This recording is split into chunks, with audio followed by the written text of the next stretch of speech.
Praise lord, హల్లెలూయా. దేవునికి స్తోత్రము. దైవజ్ఞానము ఆధ్యాత్మిక కార్యక్రమం చూస్తున్న మీకందరికీ యేసు ప్రభువు నామములో శుభములు తెలియపరుస్తూ ఉన్నాను.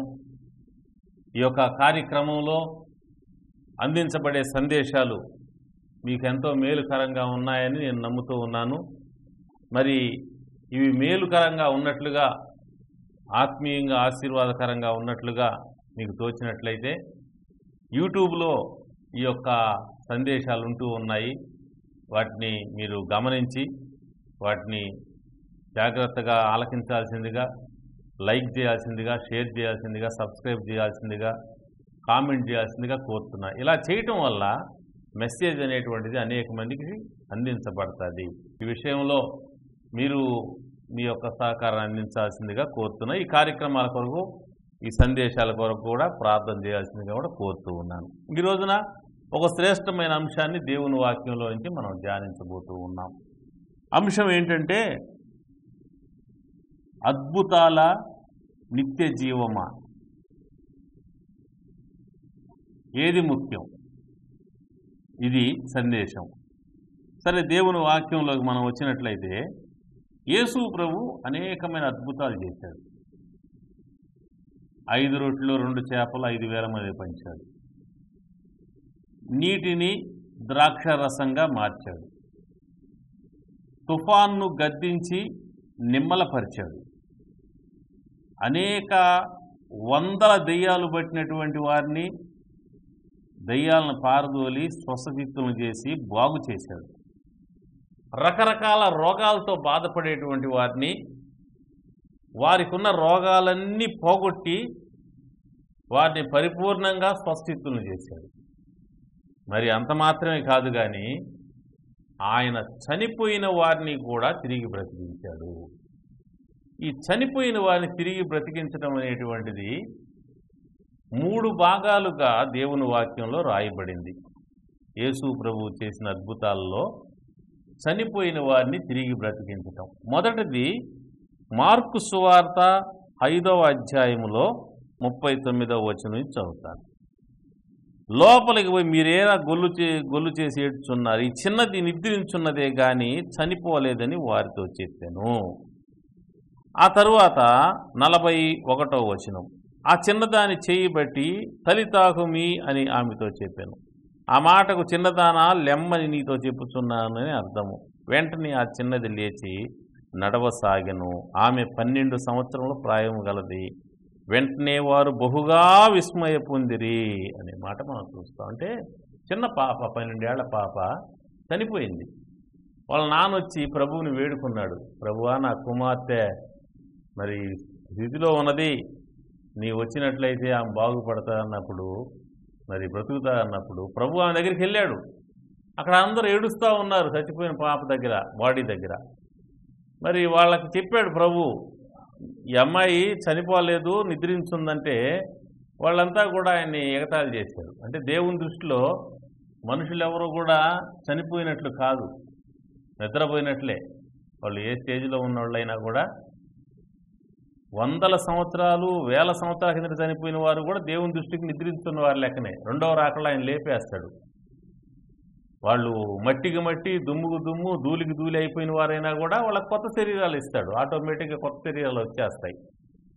అందుకనే క్రైస్తవులైన వారు, యేసు ప్రభువుని నమ్మిన వారు వారి శరీరాలని బాక్సులో పెట్టి సమాధి చేసి భద్రంగా పెడతారు. ఎందుకంటే అక్కడ ప్రభువు వచ్చినప్పుడు వారి దేహాలు ఏ స్థితిలోకి వెళ్ళిపోయినా, ఎండిపోయిన ఎముకలైనా, మట్టి అయిపోయినా తిరిగి లేపుతాడనేటువంటి విషయం వాళ్ళు నమ్ముతారు. కాబట్టి బాక్సులో పెట్టి సమాధి చేయడం జరుగుతుంది. కాబట్టి 2వ రాకడలో ప్రభువుని నమ్మిన భక్తులైనటువంటి వారిని ఆయన తిరిగి లేపేటువంటి అనుభవం ఒకటి ఉంది. చనిపోయిన వారందరూ తిరిగి లేస్తారు. మరి ప్రభువుని నమ్మి ఆయన నీతిగా జీవించినటువంటి వారే నిత్య జీవానికి వెళ్తారు. ప్రభు వద్దు, ఆయన రక్షణ వద్దు, పరలోకం వద్దు, పోతే పోయిన నరకం కావాలన్న వాళ్ళేమో వాళ్ళు కోరుకున్న నరకానికి వాళ్ళు వెళ్ళిపోతారు. కాబట్టి 2వ రాకడలో జరిగేది అదన్నమాట. సరే, ఇక్కడ మనం గమనిస్తే ఈ చిన్న పాప 12 సంవత్సరాల పాప చనిపోయినప్పుడు యేసు ప్రభు ఆమె దగ్గరికి వచ్చి ఆమె లేపుతాడు. లేపినప్పుడు ఆమె తల్లిదండ్రి కానీ, తోటి ఉన్నవారు కానీ, శిష్యులు కానీ అందరూ కూడా చాలా ఆశ్చర్యపోతారు. ఇది ఏ స్టేజ్ అంటే ఫస్ట్ స్టేజ్, చనిపోయిన వారిని లేపడంలో ఫస్ట్ స్టేజ్. అంటే ఆ అమ్మాయి అప్పుడే ఆ రోజు చనిపోయింది. ఆ రోజు చనిపోయిన అమ్మాయిని ప్రభు వచ్చి అదే రోజున తిరిగి బ్రతికించటం అనగా, ఆమె చనిపోయింది అనగా ఆమెలో ప్రతి అవయవం కూడా ఏమైపోయిందంటే చనిపోయింది. మెదడు కానీ, గుండె కానీ, లివర్ కానీ, లంగ్స్ కానివ్వండి, కిడ్నీలు కానివ్వండి, కండరాలు, నరాలు, ఎముకలు అన్నిట్లో కూడా మరణం వచ్చేసింది. అన్నీ కూడా చలనం కోల్పోయాయి, డెడ్ అయిపోయినాయి. మొత్తం కూడా కంప్లీట్గా డెడ్ అయిపోయినటువంటి మనిషిని తిరిగి బ్రతికించడం అంటే చనిపోయిన ప్రతి అవయవాన్ని కూడా, బ్రెయిన్ డెడ్ అయిపోయిన వారిని అయితేనేమి, లివర్ డెడ్ అయిపోయిన వారిని, కిడ్నీలు డెడ్ అయిపోయిన వారిని, వీళ్ళందరినీ కూడా తిరిగి బ్రతికించగల దేవుడు ఆయనని ఆయన రుజువు చేశాడు ఇక్కడ. ఇక రెండవ దానిలోకి వెళ్తే, సెకండ్ స్టేజ్లోకి వెళ్తే లూకా సువార్తలో ఉంది. 7వ అధ్యాయము 11వ వచనం నుంచి గమనిద్దాం.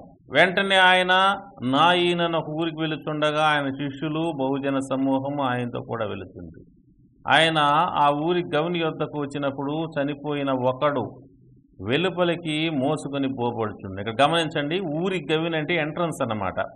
ఆ ఎంట్రన్స్ వద్దకు వచ్చినప్పుడు చనిపోయిన ఒకడు మోసుకొని పోబడుతున్నాడంట. అతని తల్లికి అతడొక్కడే కుమారుడు, ఆమె విధవరాలంటే ఆమె భర్త చనిపోయాడు, ఒక బిడ్డ ఉంటే ఆ బిడ్డ కూడా చనిపోయాడు. చనిపోయిన వాడిని తీసుకొని వెళ్ళిపోతా ఉన్నారు, సమాధుల తొట్లో లేదా సమాధి తోటలో పెట్టని తీసుకొని పోతా ఉన్నారు. అతని తల్లికి అతను ఒకడే కుమారుడు, ఆమె విధవరాలు. ఆ ఊరి జనులు అనేకులు ఆమెతో కూడా ఉన్నారు. ప్రభు ఆమెను చూచి ఆమె యందు కనికరపడి ఏడవద్దని ఆమెతో చెప్పి దగ్గర వచ్చి పాడిన ముట్టగా మోయిచున్నవారు నిలిచిరి. ఆయన చిన్నవాడా, లెమ్మని నీతో చెప్పుచున్నానగా చనిపోయిన వాడు లేచి కూర్చుండి మాట్లాడసాగెను. ఆయన అతనిని అతని తల్లికి అప్పగించెను. గమనించండి, ఇది రెండవ స్టేజ్. అంటే అప్పుడే చనిపోయిన పాపను తిరిగి లేపాడు. వీడేమో చచ్చిపోయి బహుశా అంతకుముందు రోజు చనిపోయి ఉండొచ్చు. ఇంకా చుట్టుపక్కల ఉన్న బంధువులు, దూర ప్రాంతంలో ఉన్న వారంతా వచ్చేసరికి ఒకవేళ ఒక రోజు అయి ఉండొచ్చు, లేదా 2 రోజులు అయి ఉండొచ్చేమో, కనీసం ఒక రోజు ఉంటుంది. ఇలాంటి పరిస్థితుల్లో మరి చనిపోయిన తర్వాత ఒక రోజు గడిచిన తర్వాత సమాధి చేయటానికి తీసుకుపోతూ ఉన్న సమయంలో సమాధులు తోట, ఆ యొక్క బరియల్ గ్రౌండ్ దగ్గరకు తీసుకుపోతున్న సమయంలో దారిలోనే యేసు ప్రభు వారికి ఎదురవ్వటము, వారి పరిస్థితి, ఆ తల్లి పరిస్థితి చూసి ఆమె ఎందుకు దయదలిచి వెంటనే ఆమెను కనికరించి ఆమె కుమారుణ్ణి తిరిగి బ్రతికించి తల్లికి ఇవ్వటం అనేది మనం చూస్తాం. అంటే చనిపోయిన ఒక దినం తర్వాత అనుకుంటే రెండో స్టేజ్ ఇది. అప్పుడే చనిపోయిన అమ్మాయి ఒక స్టేజీ, చనిపోయి ఒకరోజు గడిచిన కుర్రవాడు, ఈ చిన్నవాడిని కూడా దేవుడు తిరిగి బ్రతికించడం.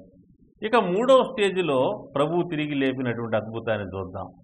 యోహాను సువార్త 11వ అధ్యాయము 39వ వచనం.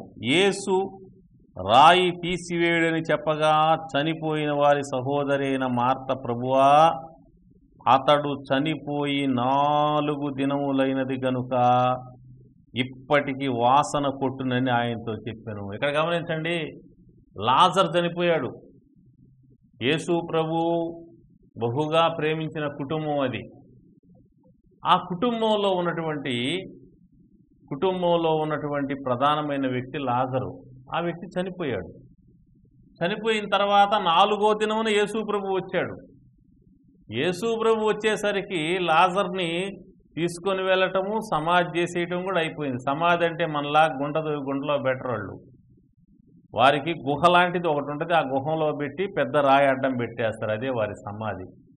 కాబట్టి ఇక్కడ చనిపోయిన వాడిని సమాధిలో పెట్టి 4 రోజులైన చనిపోయి సమాధిలో పెట్టేశారు. ఇప్పుడు ఆయన అక్క అంటుంది, ప్రభువా అతడు చనిపోయి 4 దినములైనది, ఇప్పుడు బండ తీసేస్తే వాసన వస్తుంది ప్రభువా 4 దినం, అంటే కుళ్ళిపోయిన పరిస్థితి అన్నమాట. ఈ కుళ్ళిపోయిన పరిస్థితిలో ఉన్నటువంటి వ్యక్తి దగ్గరికి వెళ్ళి యేసు ప్రభువు ఏం చేశాడో మనం గమనించాలి. చూడండి 43వ వచనం. ఆయన అలాగు చెప్పి లాజరు బయటికి రమ్మని బిగ్గరగా చెప్పగా చనిపోయిన వాడు కాళ్ళు చేతులు ప్రేత వస్త్రములతో కట్టబడినవాడై వెలుపలికి వచ్చెను, అతని ముఖమునకు రుమాలు కట్టబడి ఉంది. అంతటా యేసు, మీరు అతని కట్లు విప్పి అతన్ని పోనీయుడని వారితో చెప్పాను. చూడండి, లాజరు 4వ రోజు చనిపోయి 4వ రోజు సమాధిలో ఉన్నవాడు, లాజరు బయటికి రా అన్నాడు. లేచి వచ్చేసాడు. అయితే చనిపోయిన వాడిని కట్లుతో బంధించి పెట్టారు కాబట్టి, వస్త్రం పెట్టి కట్లు కట్టారు కాబట్టి వాటితోటి వచ్చేసాడు. కట్లు ఇప్పి పంపించేసింది అంటే తర్వాత ఆ లాజర్ని బట్టి వేలాది మంది ప్రజలు చుట్టుపక్కల గ్రామాల్లో ఆ ప్రాంతాల్లో ఉన్నవారంతా యేసు ప్రభువుని నమ్ముకోవడం జరిగింది. ఇక్కడ గమనిస్తే 3 వేర్వేరు స్టేజీల్లో చనిపోయిన వ్యక్తుల్ని యేసు ప్రభు బ్రతికించడం. ఒకటేమో అప్పుడే చచ్చిపోయిన పాప, ఇంకొకటేమో చనిపోయి 1 రోజు గడిచినటువంటి యువకుడు, మూడోదేమో చనిపోయి 4 రోజులు అయినది, 4వ రోజున కుళ్ళిపోయిన స్టేజ్లోకి వెళ్ళిపోయింది బాడీ. అంటే అతని పరిస్థితి ఎలా ఉంటుంది? చనిపోయి 4 రోజులు అంటే లోపల అవయవాల పరిస్థితి డెడ్ అయిపోతాయి. డెడ్ అవటమే కాదు, బ్రెయిన్ డ్యామేజ్ అయిపోద్ది, లివర్ డ్యామేజ్ అయిపోద్ది, హార్ట్ డ్యామేజ్ అవుద్ది. మొత్తం కూడా అవి కుళ్ళిపోయిన పరిస్థితిలోకి వచ్చి వాసన వస్తూ ఉంటాయి. అలాంటి పరిస్థితిలోకి వెళ్ళిన వాడిని బ్రతికించి యేసు ప్రభు సజీవునిగా కుటుంబానికి అప్పగిస్తాడు. ఇక్కడ ఇతన్ని బ్రతికించినప్పుడు ఏం జరుగుతుందంటే, లోపలుండే అవయవాలన్నీ కూడా తిరిగి కొత్తవిగా మారిపోతాయి. ఆ కుళ్ళిపోయిన బ్రెయిన్ మామూలు అయిపోద్ది, కుళ్ళిపోయిన గుండె మామూలుగా అయిపోద్ది, కుళ్ళిపోయిన కిడ్నీలు మామూలుగా అయిపోతాయి, కుళ్ళిపోయిన లివర్ మామూలుగా అయిపోద్ది. కుళ్ళిపోయినటువంటి ప్రతి అవయవం కూడా, కండరాలైతేనేమి, నరాలైతేనేమి, సమస్తము కూడా అవి కొత్తవిగా మారిపోతాయి, తాజాగా మారిపోతాయి, ఫ్రెష్గా మారిపోతాయి. యేసు ప్రభు ఎలాంటి దేవుడంటే, చచ్చిపోయిన అవయవాలని తిరిగి బాగు చేయగలిగిన దేవుడు, కుళ్ళిపోయిన అవయవాలని తిరిగి బాగు చేయగలిగిన దేవుడు.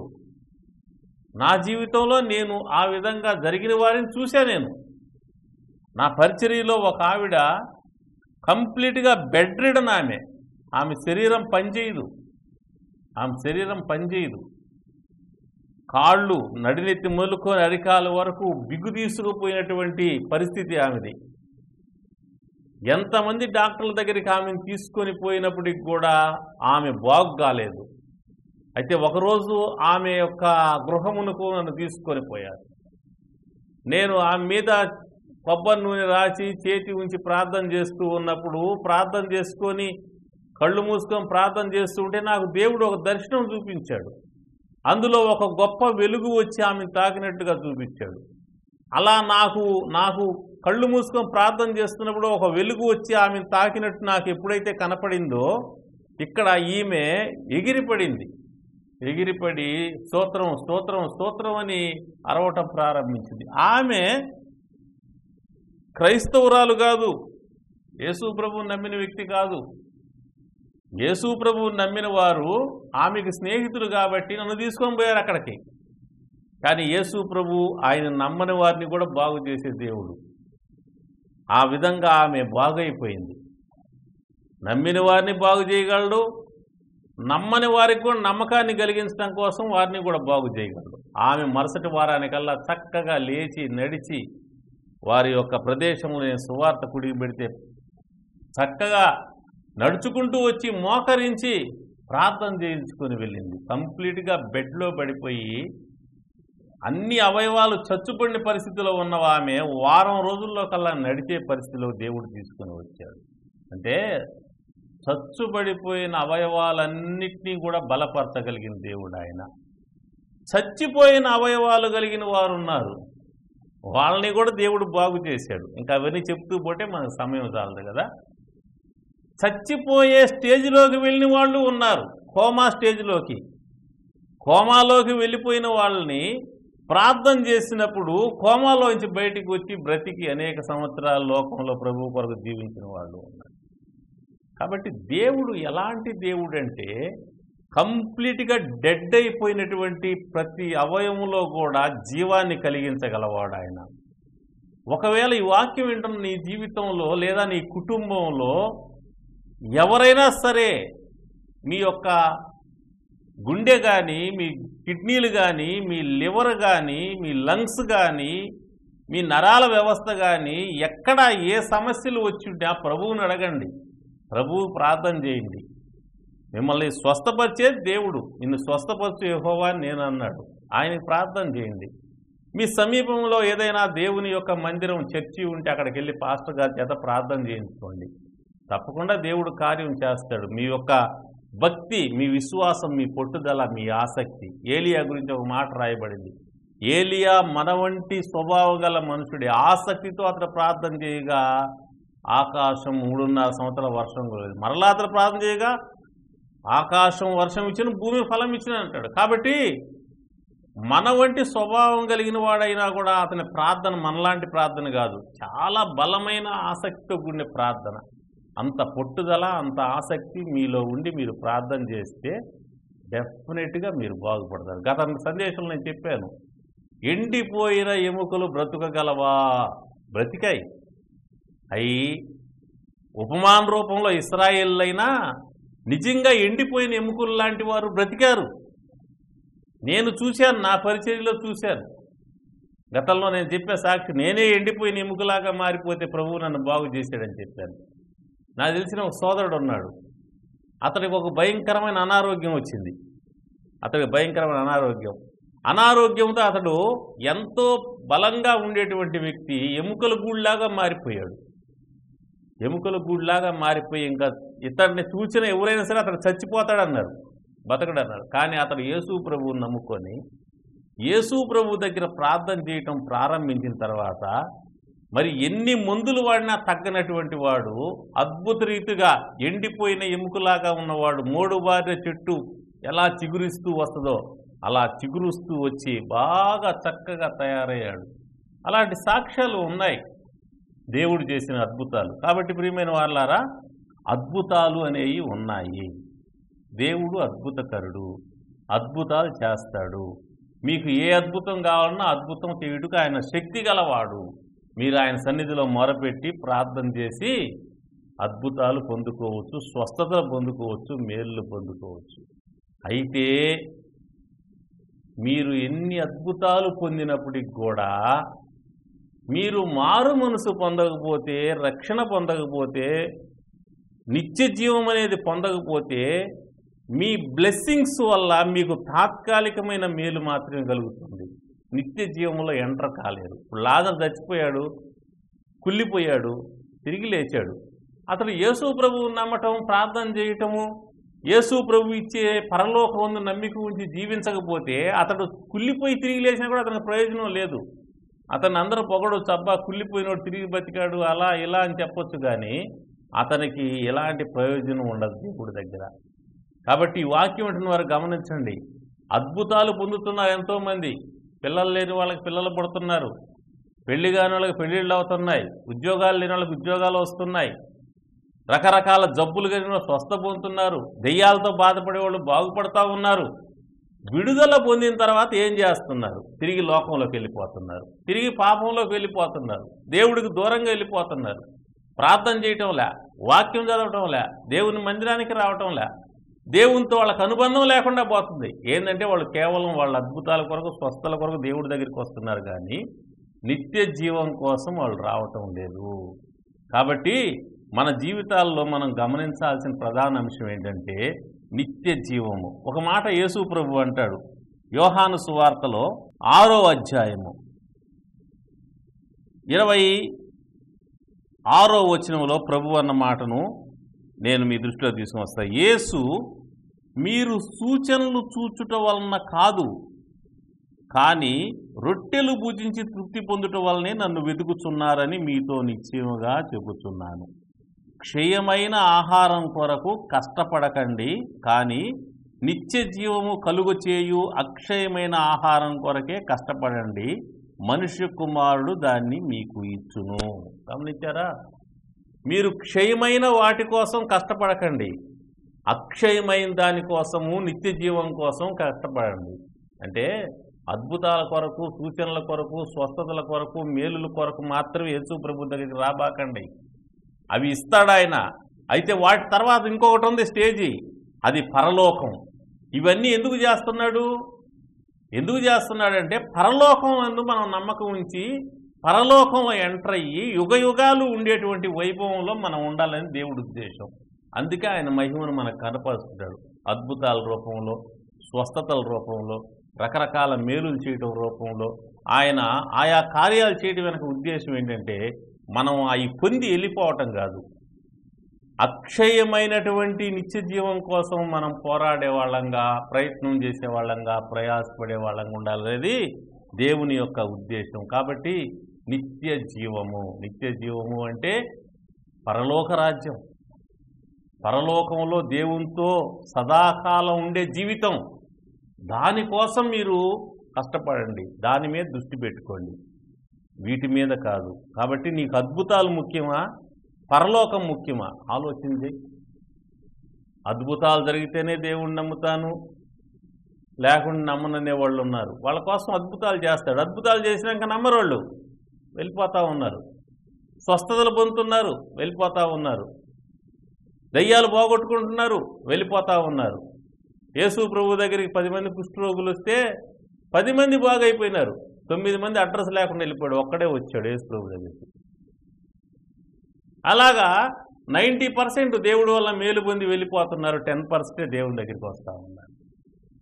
కాబట్టి వెళ్ళిపోవటానికి కాదు మనం దేవుణ్ణి నమ్ముకోవాల్సింది, దేవునితో ఉండటానికి, పరలోకం కోసం. యేసు ప్రభు వచ్చాడు, పరలోకం గురించి బోధ చేశాడు, సిలువలో చనిపోయాడు, 3వ రోజు తిరిగి లేచాడు, 40 దినాలు భూమి మీద శరీరంతో ఉన్నాడు. అందరూ చూస్తుండగా ఆనాడు పరలోకానికి శరీరంతో వెళ్ళిపోయాడు. పరలోకం అని రుజువు చేశాడు. ఆయన చూసిన వారు రాసిందే ఈ యొక్క లేఖనాలు, ఆయన చూసిన వారు రాసిందే ఈ యొక్క పరిశుద్ధ గ్రంథం. కాబట్టి ఆ పరలోకం, యేసు ప్రభు ఏ పరలోకం నుంచి వచ్చాడో, ఏ పరలోకం బోధించాడో, ఏ పరలోకానికి తిరిగి వెళ్ళిపోయాడో ఆ పరలోకంలో మనం ఉండాలని దేవుడి కోరిక. దేవుడు లోకమును ఎంతో ప్రేమించిన కాగా ఆయన తన అద్వితీయ కుమారునిగా పుట్టినవాని యందు విశ్వాసముందు ప్రతివాడు నశింపక నిత్య జీవం పొందినట్లు ఆయన అనుగ్రహించను. నశించడు, నిత్య జీవం పొందుతాడు. కాబట్టి అద్భుతాలు పొందినా నశించిపోతారు, స్వస్థతలు పొందినా నశించిపోతారు, దయ్యాలు పోగొట్టుకుని నశించిపోతారు. నిత్య జీవం పొందేవాడు ఎప్పుడూ నాశనం కాడు, నిత్యము దేవునితోటి ఉంటాడు. కాబట్టి నీ జీవితంలో నువ్వు యేసు ప్రభువుని నమ్ముకోవాల్సింది తాత్కాలికమైన బ్లెస్సింగ్స్ కోసం కాదు, కానీ శాశ్వతమైన పరలోక రాజ్యం కోసం. మన జీవితాల్లో మనం అద్భుతాలు పొందిన తర్వాత, స్వస్థతలు దీవెనలు పొందిన తర్వాత మనం చేయాల్సిన పని వెంటనే ప్రభువుని నమ్మి మన పాపాలు ఒప్పుకొని క్షమాపణ కోరుకొని బాప్తిసం పొంది దేవునికి జీవితాలను సమర్పించుకోవాలా. అలాగూ చేసినట్లయితే నువ్వు ఏ క్షణంలో వెళ్ళిపోయినా పరలోకంలో ఉంటావు. ఇక్కడ మన జీవితం ఎంత మాత్రం ఇంతలో కనపడి అంతలో మాయమైపోయి ఏ రోజు ఎవరు వెళ్ళిపోతారు, ఏ పూట ఎవరు వెళ్ళిపోతారు, ఏ నిమిషంలో ఎవరు వెళ్ళిపోతారు. ప్రతి సెకండు ప్రపంచంలో వేలాది మంది చనిపోతున్నారు, ప్రతి నిమిషం వేలాది మంది చచ్చిపోతున్నారు, ప్రతి దినము లక్షలాది మంది చనిపోతున్నారు. ఏ దినము ఎవరిదో, ఏ గంట ఎవరిదో, ఏ నిమిషం ఎవరిదో, ఏ సెకండ్లో ఎవరు వెళ్ళిపోతారో తెలియదు. ఇంతలో కనపడి అంతలో మాయపు జీవితంలో ఎన్ని ఘర్షణలు, ఎన్ని కలహాలు, ఎన్ని కొట్లాట్లు, ఎన్ని హత్యలు, ఎన్ని దోపిడీలు, ఎంత అవినీతి, ఎంత అక్రమం. ఏం చేసుకుంటాడు? పెద్ద పెద్ద పదవుల్లో ఉండేవాళ్ళు కూడా పోతా చచ్చిపోతూ ఉన్నారు, అధికారంలో ఉండే చచ్చిపోతూ ఉన్నారు, ఐశ్వర్యవంతులు చచ్చిపోతూ ఉన్నారు, బలవంతులు చచ్చిపోతున్నారు, యువకులు చచ్చిపోతున్నారు, చిన్నపిల్లలు చచ్చిపోతున్నారు. దేనికి ఇదంతా? చచ్చిపోవటం కోసమా? ఒకరినొకరు కొట్టుకునేది, ఇట్టుకునేది, మానవత్వాన్ని మర్చిపోయి మాట్లాడుకునేది, దూషణలు, విమర్శలు, రెచ్చగొట్టే మాటలు, సమాజాన్ని, దేశాన్ని నాశనం చేసే మాటలు మాట్లాడుకుంటూ అన్నిటినీ పాడు చేయటం ఎందుకు? ఏ క్షణంలో చచ్చిపోతావో తెలియదు. ఏ క్షణంలో మరణించిన తర్వాత నీవు చేసిన మాటలు, పాపాలకి, నీవు మాట్లాడిన మాటలకి, నీవు చేసినటువంటి తప్పులకి శిక్ష తప్పించుకుంటావా నువ్వు? కాబట్టి ఆలోచించండి. అద్భుతాలు పొందటం, స్వస్థతలు పొందటం, దెయ్యాల నుంచి విడుదల పొందటం అవసరము. దేవుడు తప్పకుండా చేస్తాడు. కేవలం వాటి కోసమే కాదు, ఏదో అవసరం తీసుకుని వెళ్ళిపోవటం కోసం కాదు. తర్వాత ఇంకొకటి ఉంది, నిత్య జీవం అనేది. నిత్య నరకం నుంచి, అగ్నిగుండం నుంచి నువ్వు రక్షింపబడి నిత్య మహిమలోకి వెళ్తావు. నీకు నిత్య మహిమ కావాలన్నా, నిత్య నరకం కావాలన్నా ఒకసారి ఆలోచించు. ఈ క్షణంలో నువ్వు వెళ్ళిపోతే నువ్వు ఎక్కడుంటావు? యేసు ప్రభు నరకం ఉందని పరలోకం ఉందని బోధించాడు, ఉన్నాయని రుజువు చేశాడు.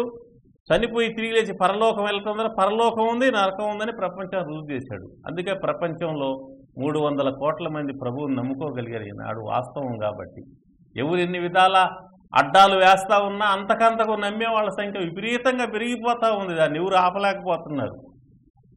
కారణం అది వాస్తవం కాబట్టి ఈ క్షణంలో నువ్వు వెళ్ళిపోతే, నీవు నిత్య జీవం పొందకుండా వెళ్ళిపోతే నిత్యం నరకంలో ఉంటావు.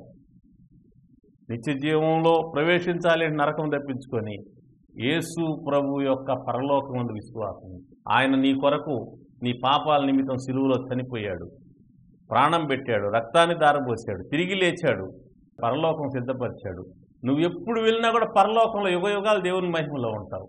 నువ్వు చేయాల్సిన పని, యేసు ప్రభువా నా పాపాలు క్షమించు, నేను పాపిని, ఇదిగో ఈ పాపం చేసున్నా నన్ను క్షమించు నాయన, నీ రక్తంలో నన్ను కడుగు, నన్ను బిడ్డగా చేసుకో, నా హృదయంలోకి వచ్చి నాలో ఉండు, నేను ఈ లోకంలో బ్రతికినంత కాలం నీ బిడ్డగా జీవిస్తా. కష్టమైన, నష్టమైన, శ్రమైన, రోగమైన, ఇరుకైన, ఇబ్బంది అయినా ఏదైనా సరే, అద్భుతాలు జరిగినా జరగకపోయినా, స్వస్థతలు జరిగినా జరగకపోయినా, ఏం జరిగినా జరగకపోయినా నీ పాదాలు వదిలిపెట్టు. నీవే నిజమైన దేవుడు, ఏకైక దేవుడు, గొప్ప దేవుడు, సృష్టికర్తవి.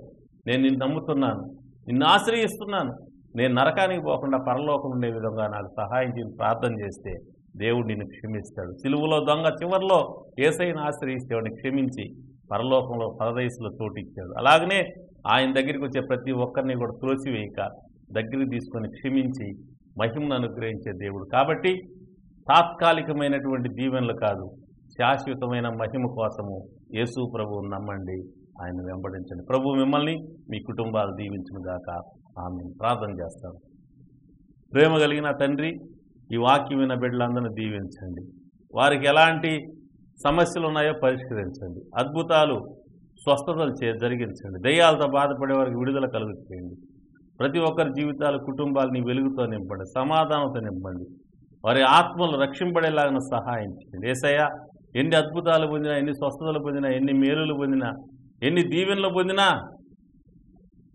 రక్షణ లేకుండా చనిపోతే ప్రయోజనం లేదు. చచ్చిపోయిన వాడు తిరిగి బ్రతికినా వాడు రక్షింపబడకపోతే వాడికి ప్రయోజనం లేదు.